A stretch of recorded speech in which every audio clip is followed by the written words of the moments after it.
Hello student, स्वागत है आपका अपने यूट्यूब चैनल अंकुर राजा में। इस वीडियो में हम पढ़ेंगे BHTC 132 BHTC 132। इस वीडियो में हम पूरे बुक को कवर करने वाले हैं।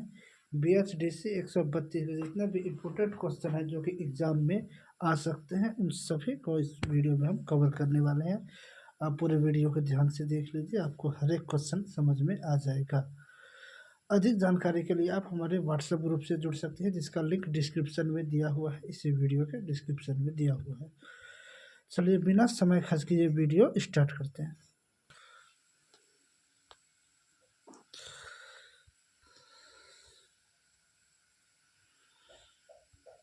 BHTC 132 भक्ति का स्वरूप स्पष्ट करते हुए निर्गुण भक्ति काव्य की सामान्य विशेषताएं बताइए।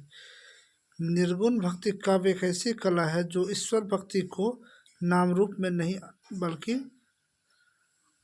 अनंत और अद्वितीयता के स्तर पर ईश्वर के साकार रूप और उसके गुणों, लीलाओं और विशेषताओं को स्वीकार करने की कोशिश करता है। मतलब निर्गुण काव्य या निर्गुण भक्ति वो है जो ईश्वर को बाह्य आडंबर में ना मान के, बाह्य आडंबर मतलब हुआ जिसमें वो ईश्वर को पूजा पाठ में ही सीमित नहीं रखता है। उसके अनुसार आप मन से अगर ईश्वर की पूजा कीजिएगा तो आपके ईश्वर आ जाएंगे।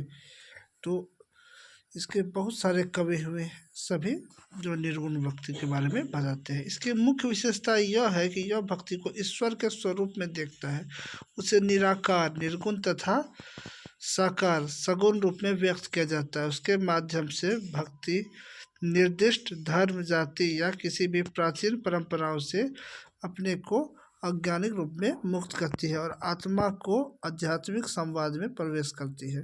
निर्गुण भक्ति कब अपने भावात्मक और आध्यात्मिक संदेश के लिए और आत्मा और परमात्मा के मध्य अद्वितीय संबंध को उजागर करते हैं। उसके बाद रीतिकाल के प्रमुख कवियों का वर्णन कीजिए। रीतिकाल सबसे पहले समझ लीजिए क्या है। रीतिकाल उसे भक्ति काल को कहा गया है। रीतिकाल को भक्ति काल भी कह सकते हैं, जिसमें भक्त कवि हुए हैं। जिसके भक्त कवियों में देखिए सूरदास, तुलसीदास, मीराबाई, कबीर अत्यंत प्रमुख है। देखिए सूरदास क्या है, ये उत्तर भारतीय भक्ति वाणी के प्रमुख कवि माने जाते हैं। या देखिए भक्ति दिया हुआ भक्ति वाणी के प्रमुख कवि माने जाते हैं। उनकी रचनाएं प्रमाणित करती है कि उन्होंने भक्ति, प्रेम और ईश्वरीय भावनाओं को बखूबी व्यक्त किया। दूसरा है तुलसीदास। उनकी प्रमुख रचना रामचरितमानस भारतीय साहित्य के प्रमुख ग्रंथों में से एक है। उन्होंने रामायण को आम जनता तक पहुंचाया और भक्ति के माध्यम से समाज में धार्मिक जागरूकता बढ़ाई। अब कहिएगा तुलसीदास क्या है, क्योंकि रामायण तो वाल्मीकि जी लिखे थे। देखिए उसका हिंदी जो है वो तुलसीदास ने किया, जैसे वो लिखा कि आदमी समझ सकता है। मीराबाई, उन्होंने अपनी कविताओं के माध्यम से भक्ति और प्रेम को बखूबी व्यक्त किया। उनकी रचनाएं आध्यात्मिक उत्थान का संदेश देती है।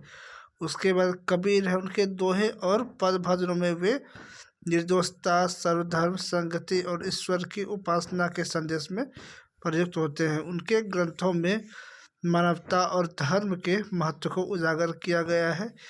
इन कवियों ने भक्ति, आध्यात्मिक और मानवता के मुद्दे पर अपनी रचनाओं के माध्यम से असीम प्रभाव डाला है। उसके बाद देखिए कहते हैं इसके बारे में बताने के लिए सबसे पहले देखिए भक्ति काव्य की भाषा। भक्ति काव्य भाषा में सरलता, सामान्यता और सहजता की प्राथमिकता देता है, तब उसको वैल्यू देता है। यह काव्य अक्सर लोकप्रिय भाषाओं में लिखा जाता है ताकि व्यापक जनता तक उसका संदेश पहुंच सके। उसमें साधारण शब्द, मुहावरों और लोकोक्ति व्याकरण प्रयोग किया जाता है ताकि भावनाओं को सरलता से समझा जा सके। उसके बाद है रीतिकालीन वीर काव्य। रीतिकालीन में वीर काव्य का अत्यंत महत्व था। यह काव्य वीर रस को उजागर करता है और राजा महाराजाओं की वीरता, उसके मानवीय गुण और समाज में उनके महत्व की प्रशंसा करता था। वीर काव्यों में शौर्य, और धर्म के लिए संघर्ष की कहानियाँ प्रस्तुत की जाती थी। उसके अंदर उलट बांसी। उलट बांसी एक लोकप्रिय विचार और मूल्यों की परंपरा है, जिसमें कवि अपनी कविताओं में विषय और भाव को उल्टा देता है। उसका मकसद छिपे अर्थों को उजागर करना होता है ताकि सुनने वालों में गहरी विचारधारा जागृत हो सके। यह विशेष रूप से भक्ति और वैष्णव धर्म के कवियों द्वारा प्रयोग किया जाता है। उसके बाद है रविदास की भक्ति भावना बनाने।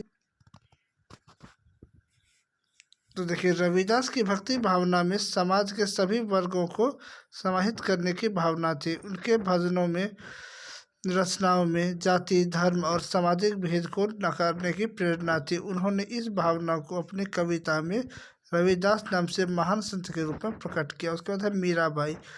मीराबाई ने अपने भक्ति गीतों और पदों में भगवान के प्रति अपनी भक्ति को व्यक्त किया है। वे भक्ति के माध्यम से समाज में स्त्री की स्थिति को उच्च करने का संदेश दिया और जाति और धर्म परंपरागत बाधाओं का खंडन किया। मीराबाई के विभिन्न संप्रदायों का प्रभाव।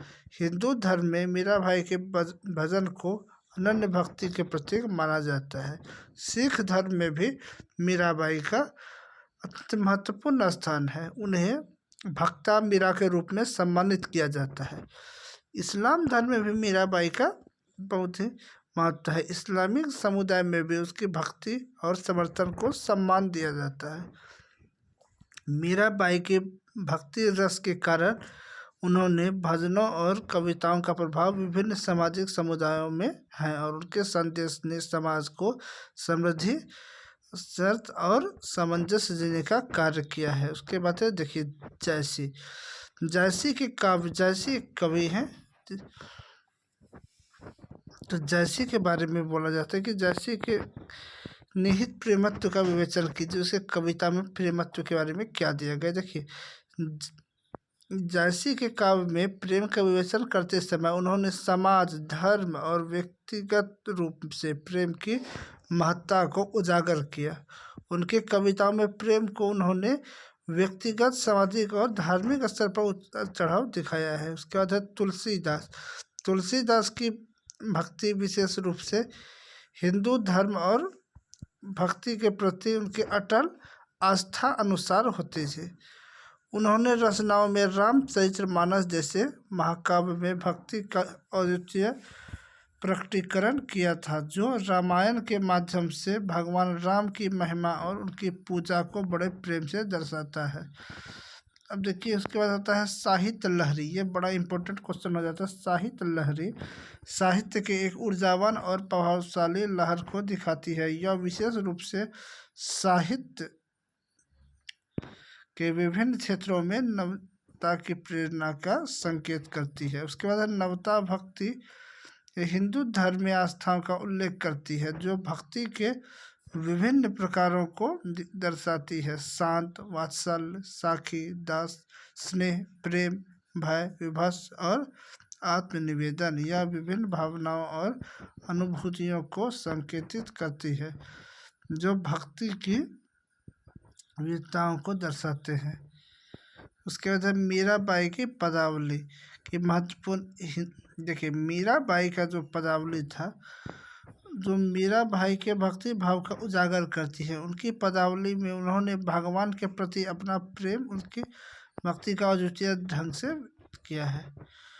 अब देखिए आता है रहीम। रहीम की काव्य भाषा सरल, सुगम और जनप्रिय है। उन्होंने अपनी कविताओं में सामान्य जनता की भाषा का उजागर किया और समस्याओं का संवेदनात्मक उल्लेख किया। उनकी भाषा सरलता के साथ जीवन की सत्यता को भी छूती है। उसके बाद बिहारी। बिहारी की काव्य भाषा इस प्रकार है कि उसकी भावनात्मक, संवादात्मक और सरल है।